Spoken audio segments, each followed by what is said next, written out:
Fantan. Arovan has. Dear the oldest artist. Long time DJ. Oldest artist. Dear Mukuru Kuneves. The overstand. But before I introduce this artist. Yeah, man. Right.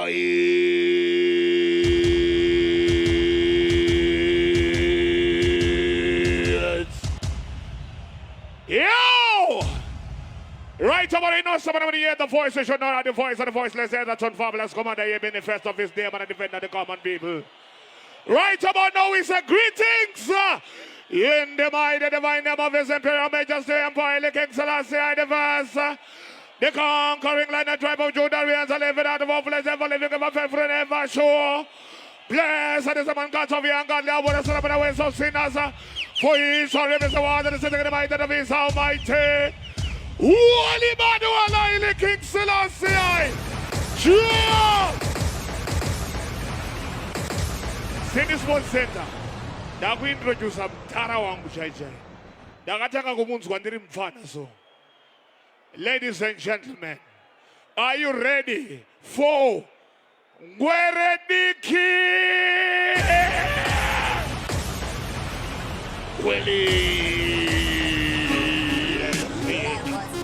Turn up again! Yamutete, kumachingwa icho afupete, mataga umaiti samete. Pull up! Levels production. Take it all. Kana ngwari watenzera, chokwadi wachaonerera, kufuma hakuna zera. Lusaka, lichiti, abasdi wakaflamu, ziri kuti, natural, rabo, kufamo, hanzi, Toti, Atradu Aruane Mukoti, Masaira Choto Voti, Masaira, Hola, Tito, Hola, Tito, Hola. What's wrong? Kadikikahwanda mugadern.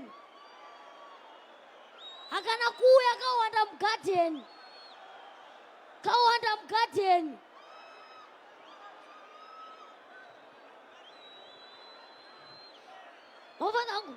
I'm Ngwere.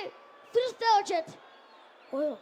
Levels production. Take it all. The chiti. The tangana kusimbi some fans. I know the simbi some chance. Ma. Tora. Why you send me around? It's up to you. It's up to my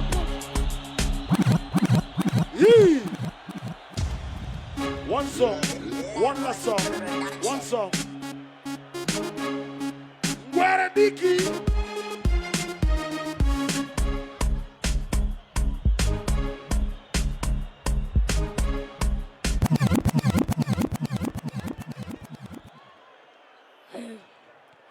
Pakangeta wane wose wa mutarisi. Keta rinosumuka kubva pasi. Kubudirira ndoda asiziri zasi. Tazichinja rini sandiri nasi. Saka ndika Jehova.